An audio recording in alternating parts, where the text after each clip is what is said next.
Jack, I think you have a story. Now, this is a story. Those of you that have received your vaccinations, this fellow just got his second shot, and he was driving home, and his eyes were blurry.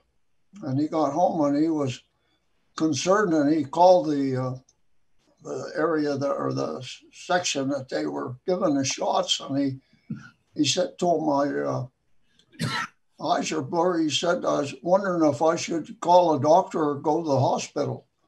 And they said, no, you don't need to call a doctor or go to the hospital. You just come back and pick up your glasses.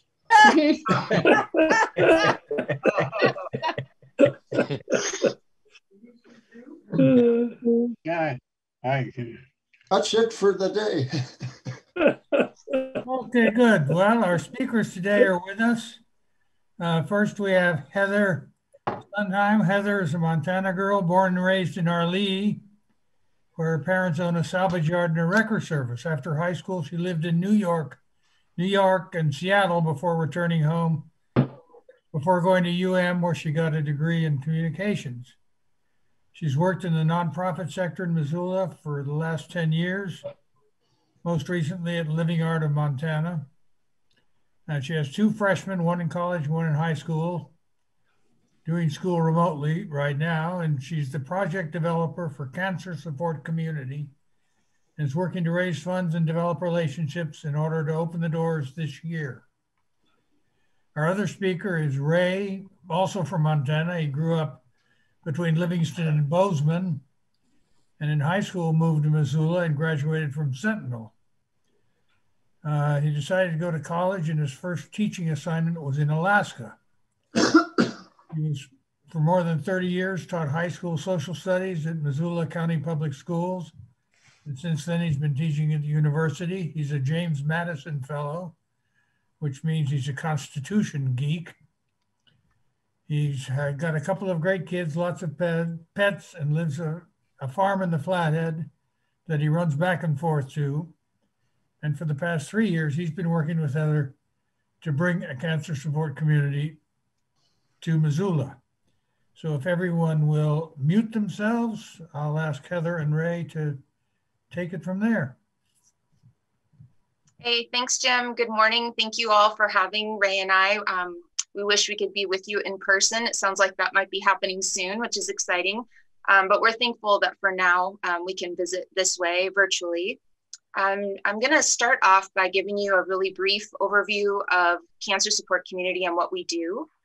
Ray and I each have a few stories that we'd like to share with you that we just feel are expressive of our community and the need for it. And then I'm going to update you on our local chapter, how things are going, how you can help, and then I'll open it up to some questions. So Cancer Support Community, or CSC, as we call it for short, is a national nonprofit. It's dedicated to ensuring that all people affected by cancer are empowered by knowledge, strengthened by action, and sustained by community. There are 175 locations worldwide, including 52 licensed affiliates.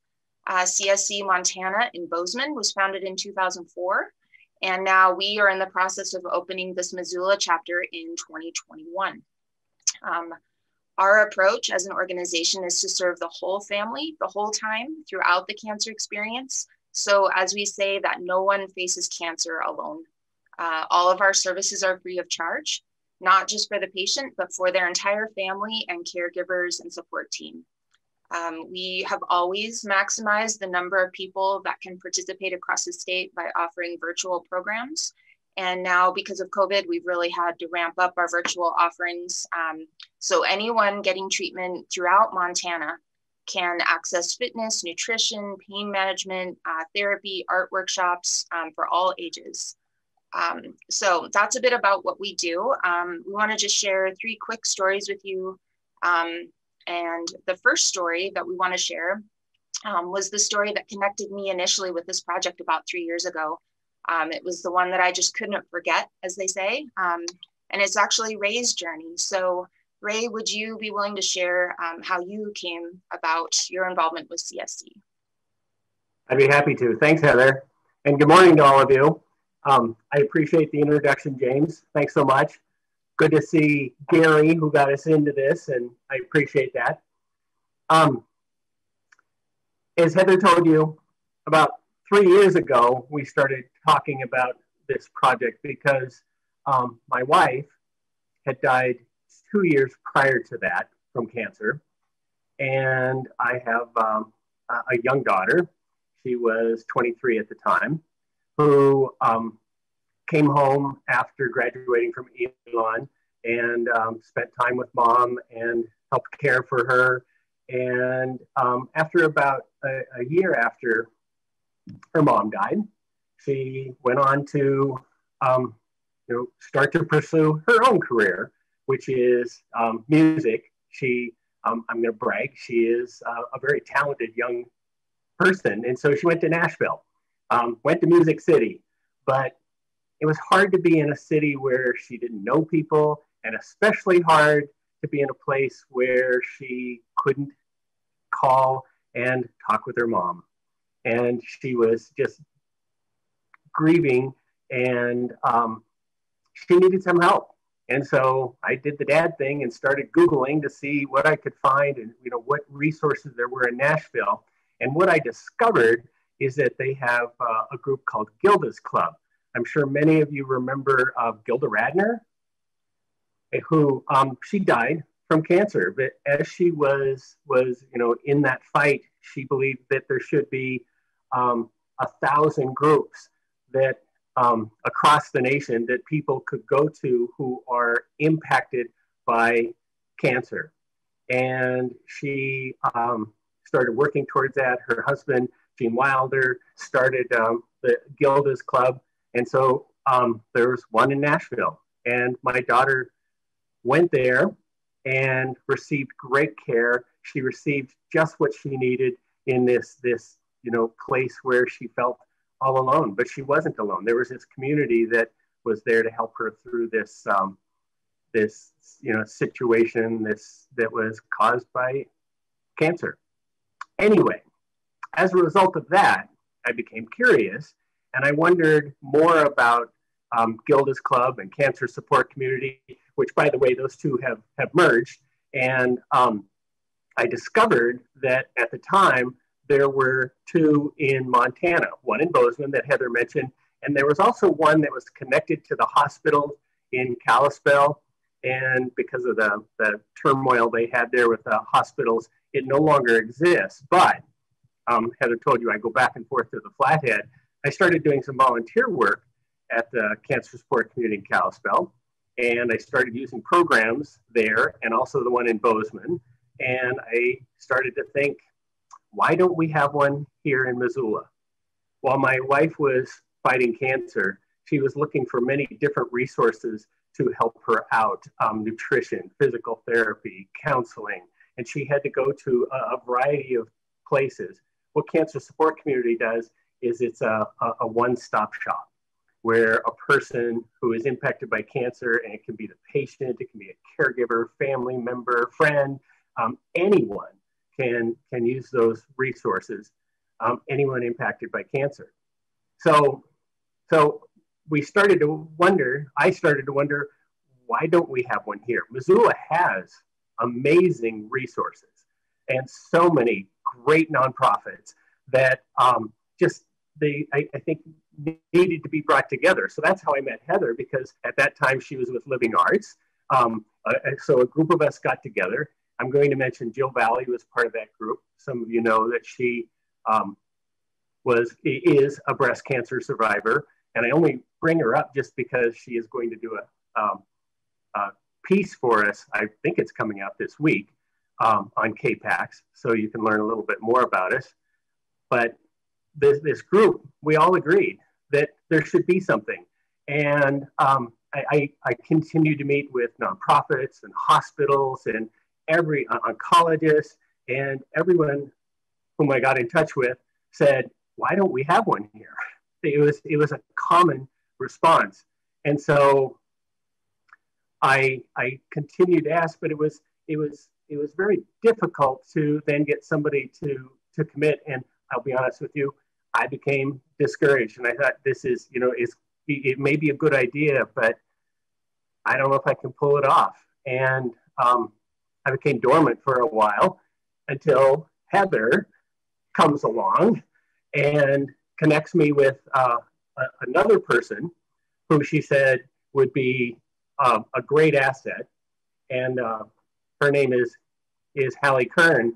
And the two of us started working together along with Heather. So the three of us became a team, and we have just continued to pursue this and to get something started as soon as we can, because we know that this will benefit people who are fighting cancer. And I just have to, I'll be honest with you, right now I have so many people in my life who are struggling right now. And I just wish that there was more that we could do for them. But we do have some virtual resources. But that's my story. That's how we have come to where we are right now, which is getting close to opening doors. COVID needs to go away, though. I'm sure you'll all agree. So. Thank you, Ray. Yeah, Ray's story pulled me in. It made so much sense to me that, of course, this is something our community could benefit from, especially with 2 cancer centers. And so it really has been Ray's passion driving this all along, which it's been the catalyst, really. I guess the second story that we'd want to share with you is one that Ray and I experienced recently. Something that grew out of Ray's connection in Kalispell actually is the Silver Lining Support Group, which some of you may have heard of. Nan Condit is a friend of Ray's. She was at that first meeting, helped pull us all together. And they have a monthly meeting. It's over 200 people now since they started. A lot of breast cancer survivors, but really a bunch of different folks that come together. And really, because of Ray's connection, they started dragon boat racing. That was something that was suggested that was going on up in Kalispell. And so that's become a huge passion here in Missoula. They've got a couple different teams, a couple different boats. They're working on a documentary. It's been a huge transformative thing in their lives. And we were talking with their group, and one of their members, Kelly, who's a cancer survivor, was just sharing that while she felt she personally had a lot of support just from her close friends and family, what really kept her up at night, what worried her, was the impact this was having on her kids. And she couldn't really find support for walking them through this cancer journey that, while it was happening to her, they were experiencing with her and didn't know how to process. And she was just sick about what this would do to them and how to help them sort of thrive through the experience. And so it was really meaningful to her, obviously on multiple levels, this has already impacted her, but to know that other kids, other families will have the support. So I think that's important to mention. And finally, I just want to share a little bit about our kids program that helps kids like Kelly's. It's a 4 to 6 week program called Kid Support. And we use that to teach kids language around cancer. It's often really confusing and scary. And so we have a nurse and a licensed therapist who come in. They do a variety of different things, including art experiences. The kids are asked to build with clay what they think cancer looks like, and they talk about that and their fears around that. We emphasize 2 therapeutic concepts. One, you didn't make your loved one get sick. You didn't cause this cancer. And 2, you can't catch it.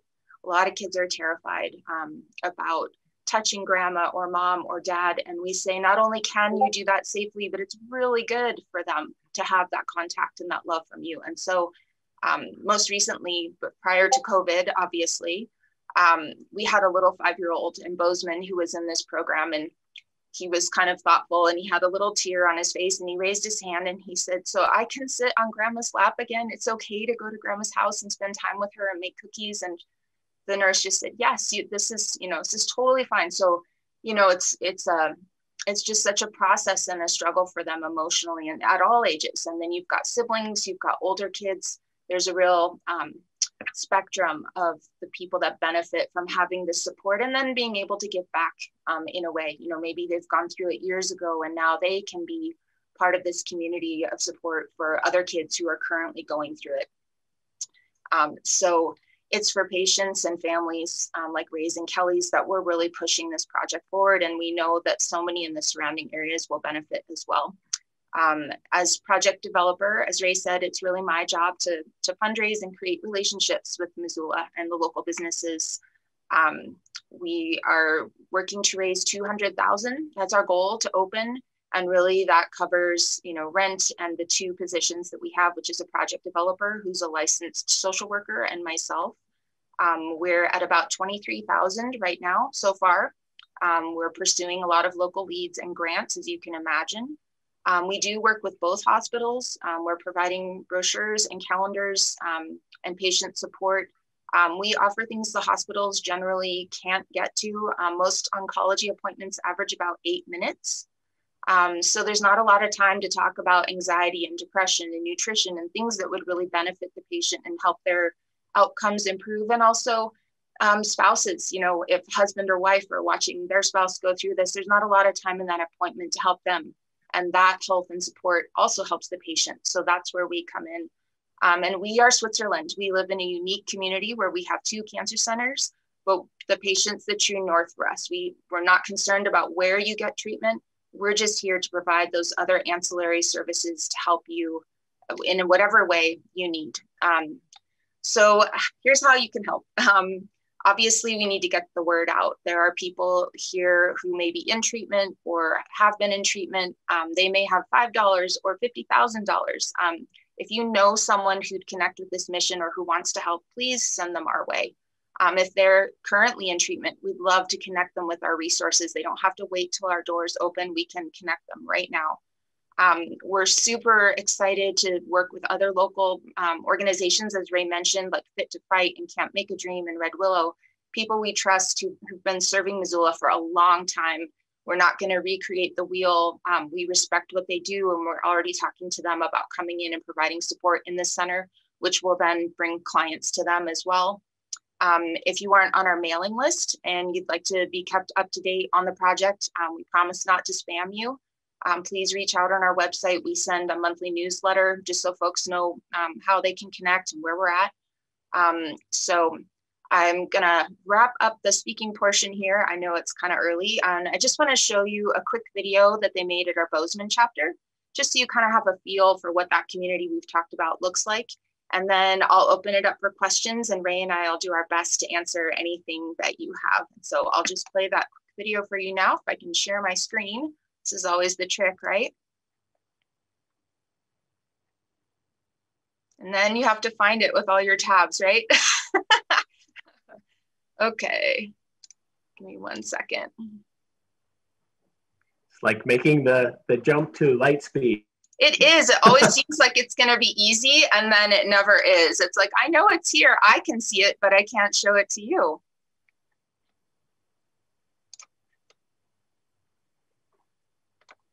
Here we go.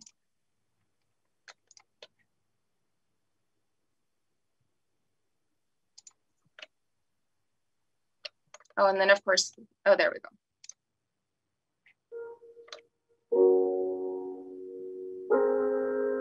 About 45 years ago, I was diagnosed with male breast cancer.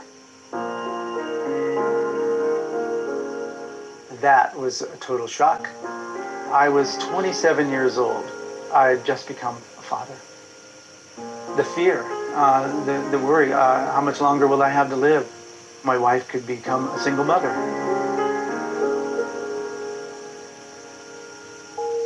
I had found the lump and just kind of brushed it off because it wasn't a very real thing in our lives, I guess. When I did finally get it checked, it was actually cancer. I was shook, I guess. My husband was diagnosed with stage 4 lung cancer. They told us that he had probably about a month or so to live. We went on various medicine, and about 3 treatments in, he was clear of the cancer. But then 3 months ago, he was diagnosed again that it came back. Being a caregiver of a loved one is probably the hardest roles I've ever had to do. Watching them go through their treatments, it's hard. Cancer's affected me basically my entire life. From my mother to a very good friend to my wife.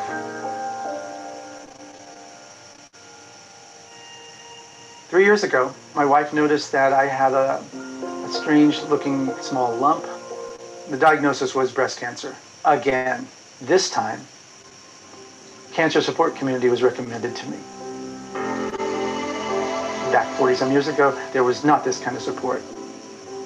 This is a gathering place for people that don't want to feel alone. I think the moment I walked in the door of the cancer community, I felt a sense of peace and calm.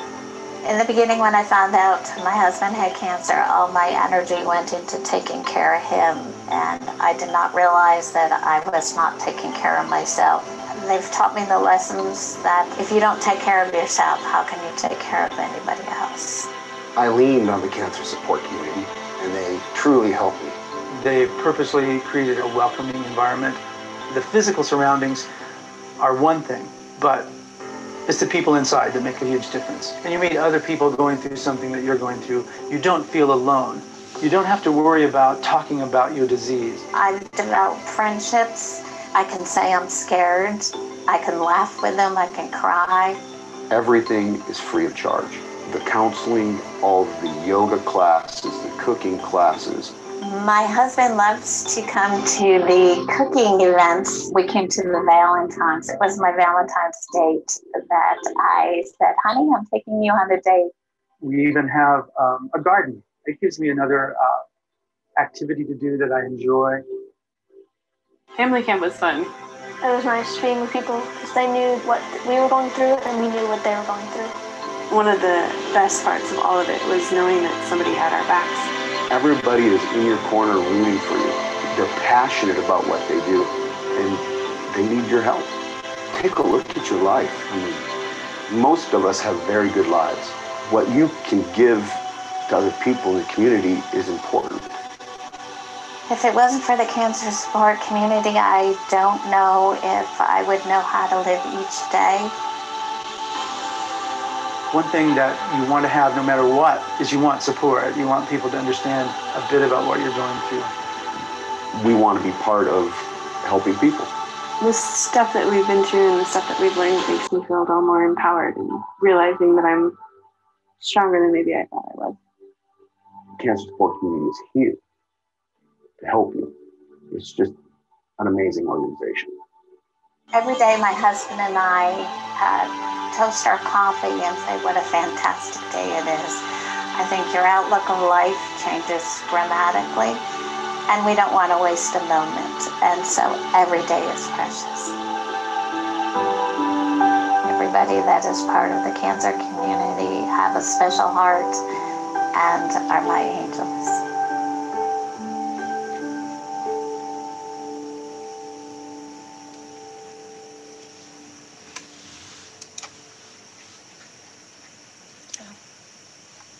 Thank you guys for listening. I hope that gives you a little better understanding of what we're about, and I'd love to open it up to all of you to chat or ask any questions.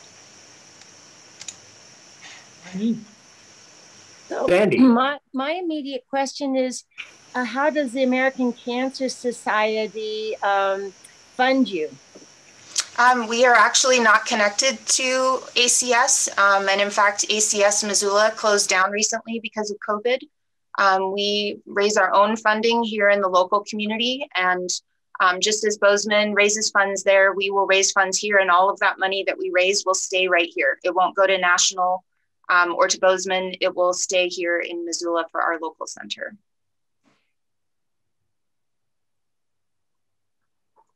That's a great question, Sandy, because that was actually one of our concerns is, you know, we don't want to duplicate services. We want to complement what is here in Missoula. And there was, as Heather said, an American Cancer Society chapter, which the national group has become more focused on research. So there's not much available when it comes to, you know, local resources.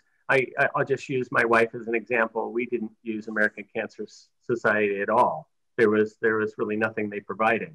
And that's why. So I'm so great sorry question. to hear that, because in obituaries you always see fund the American Cancer Society and never this kind of support group. And I think of them as having so much money. Yeah, they've really been hurt by COVID. I mean, I think they expect this to set them back decades with research, and what they do is incredibly important. But as Ray said, it's not local community support.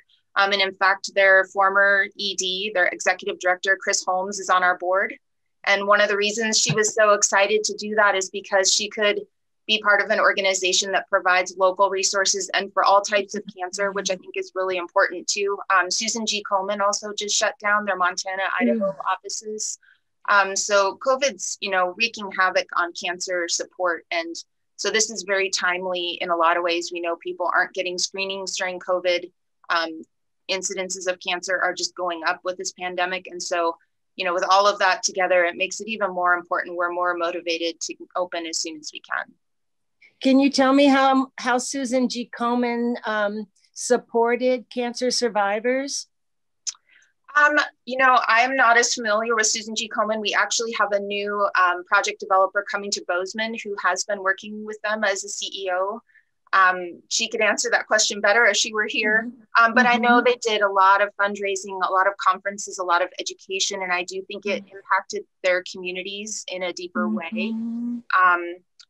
I think it will leave a hole. I also know that there are a lot of local businesses who really wanted to support cancer initiatives, and now that's gone away. And so this person, Jody, is going to be connecting us with some of those organizations here locally and even in Idaho with some of those businesses for whom cancer is their passion, their mission, and hopefully we can step in and provide that resource that they can support in Missoula. So Ray, when you went around and talked to hospitals, how come they were so negative? I wouldn't say they're negative. They, as I told you, the oncologists are the ones who are most supportive, but there is a program at St. Pat's called Embers. And they do have programs, but they tend to be focused just for patients.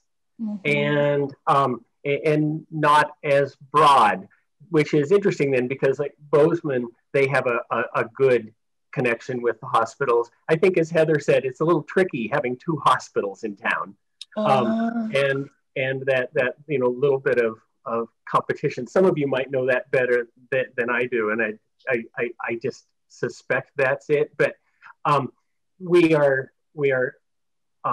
getting closer to making a breakthrough, because one of the things that we were able to show them is that we can save hospitals money. And Sandy, I'm thinking of your question about Susan G. Komen, is that, they tend to be real focused. Hospitals tend to be real focused. And cancer support community, we want to provide services for anyone impacted by cancer. And I'm looking at this group and I'm thinking, there are a lot of you who are impacted by cancer, because we know that 3 out of 4 people have some relationship or have been impacted somehow by cancer. The numbers are staggering. So have you been in touch with Ronald McDonald House, and how are they doing with COVID? My daughter works there. I told you that she went to Nashville, but because of COVID, she has come back.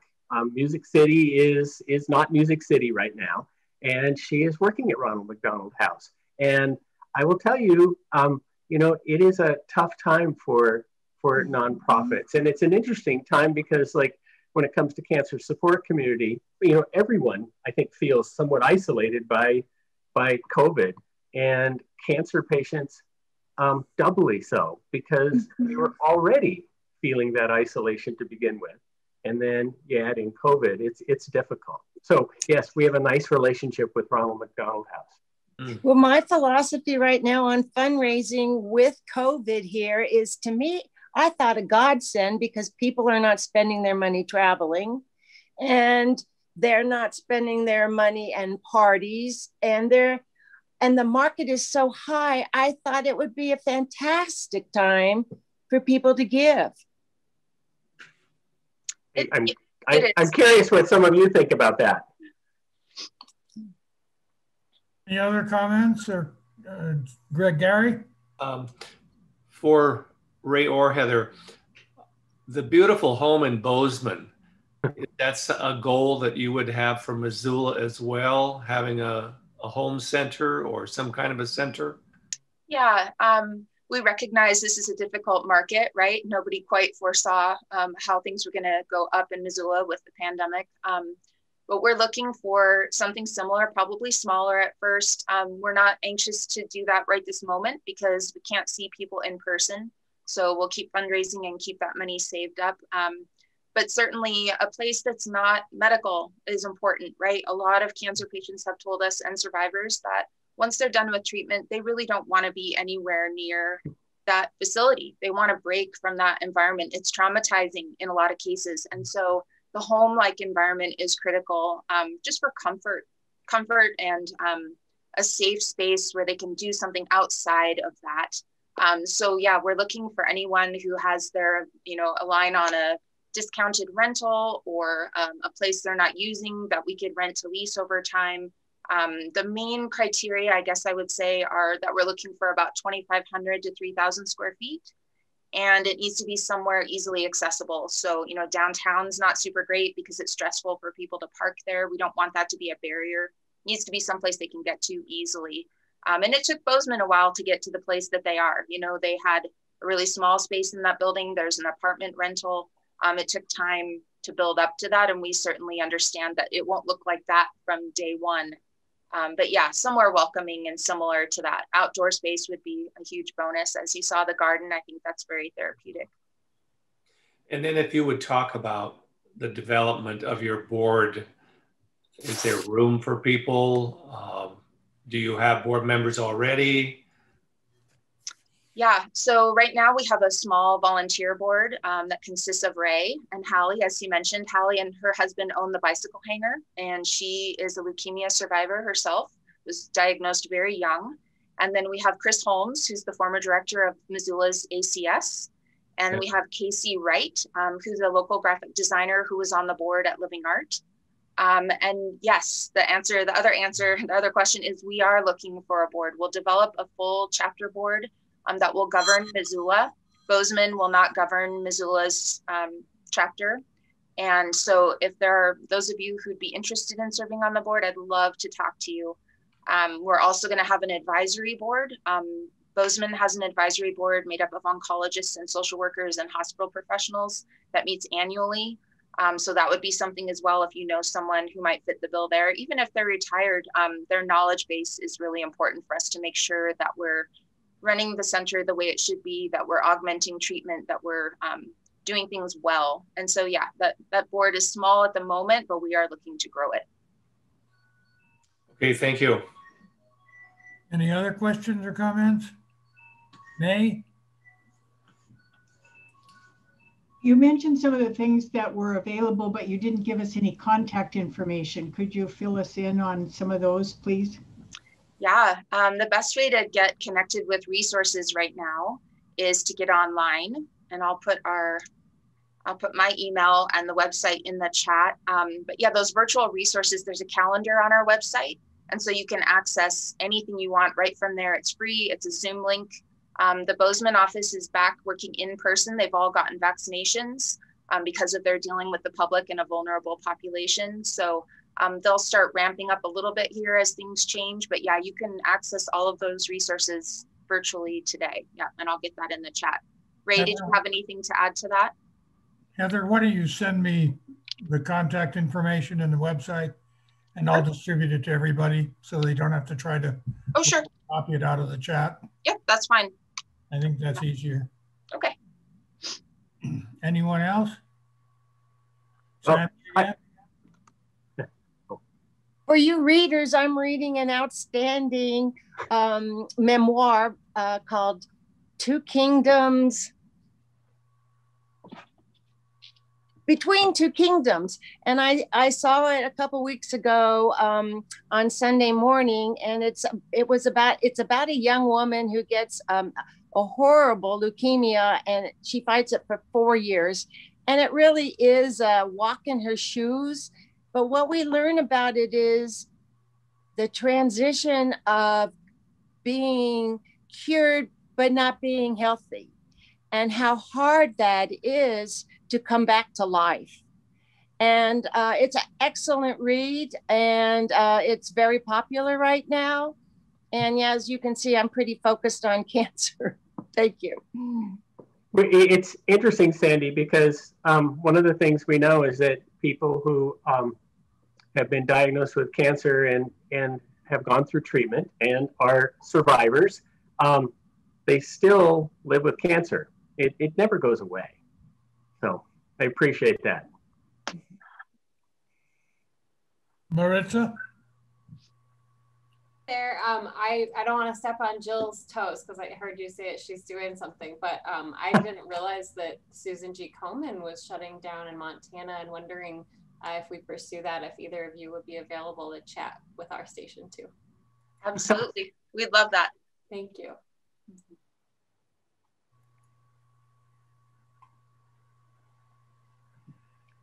I'm wondering, Heather, should we talk about our fundraiser?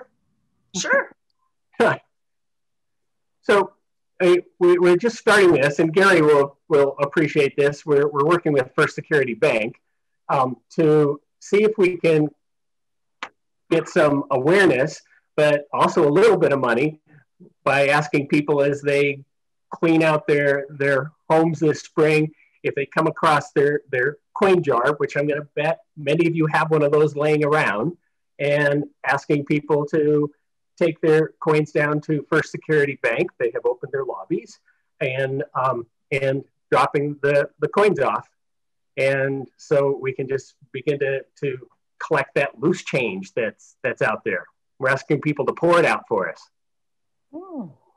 So if you have a second, and then of course we have to do something, kind of, virtual as well. So we're asking people to make a little film if they feel like it. So if you don't mind, if you'll indulge me, I'm going to show you the one my daughter made. Is that all right?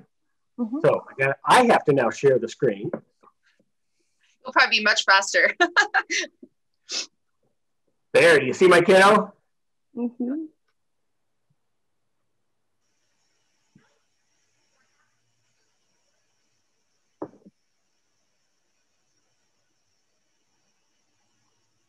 There you go.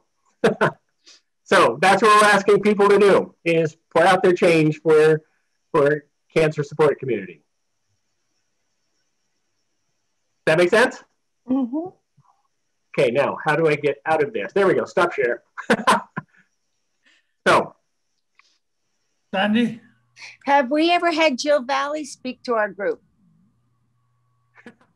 I've got no. Chris is saying yes.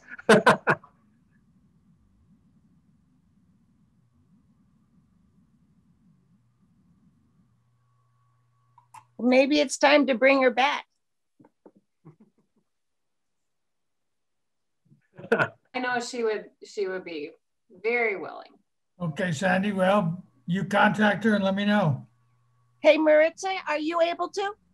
Yeah, I can, or I know Jim has a good relationship with her too, either one. Thank you. I'm talking to her today, so I'll give her a heads up.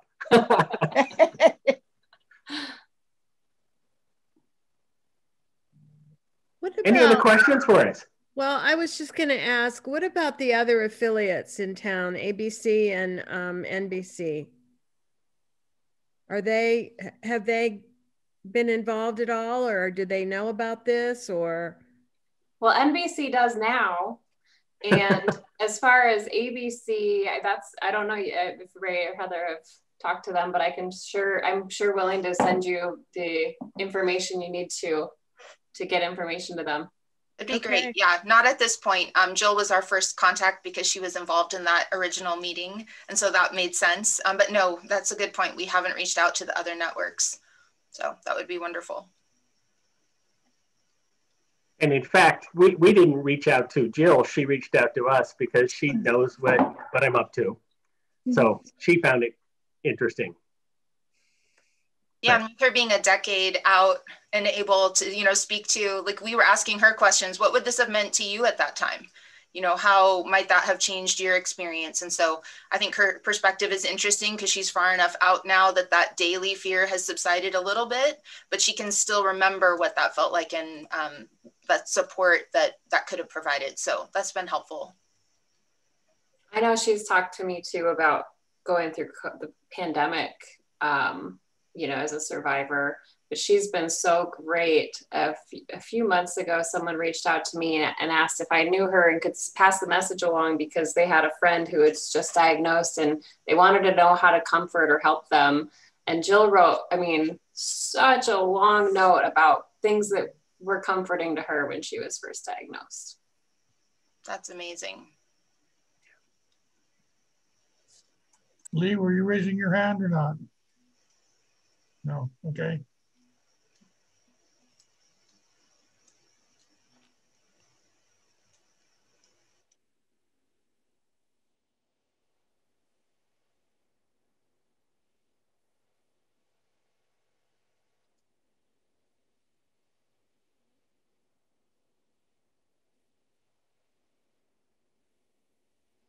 Okay, well, I'll remember to send you the most updated schedule then.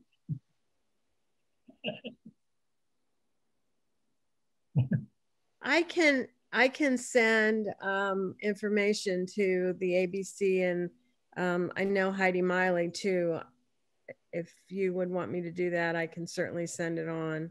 That'd be great. Thank you. I'd appreciate that. So the more people we talk to, the better, and everyone's got a different story and a different connection. And so it's helpful to get the word out, and from a board perspective too. And we will have lots of volunteer opportunities available when we open, reception, fundraisers. We'll have a variety of ways people can connect. And I think that'll be meaningful too. We're just not quite there yet, but it'll get there. So we absolutely appreciate the opportunity to tell you what we are up to, because that's what we want to do is get the word out. I'd like to thank Gary for connecting us. I appreciate that. James, thanks for reaching out to us. I appreciate that a great deal. Yeah, thank you. Okay, well, thank you for joining us. I think it was interesting for several of us, and want to wish you the best of luck. Thank you so much. Thank you. For those who are part of the Senior Forum, Maritza next week has invited Jeff Essman. He's the Montana Districting and Appointment Commission. And he's going to talk about the process of potentially deciding how Montana would have a second seat in the U.S. House of Representatives. So Maritza, remember you have to introduce him next week. Thanks for the reminder. It's a really interesting process though. And it's like everything's being kind of hurry up and wait right now because we won't know till the end of April because COVID's kind of pushed everything back and delayed it. So we won't know till the end of April if we get a second seat, and then the process that goes into how we're going to define that district. And I know, as most of you probably know, this won't be our first time having 2 seats if we get it back.